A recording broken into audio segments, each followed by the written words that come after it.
Welcome. If you want to set up face unlock on your Huawei Y6 2019, for the first you have to go for the settings.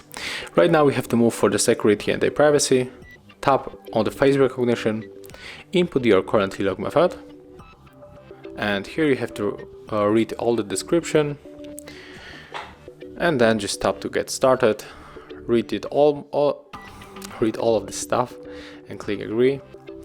And we have to keep our face in the position in this circle, and the setup is complete.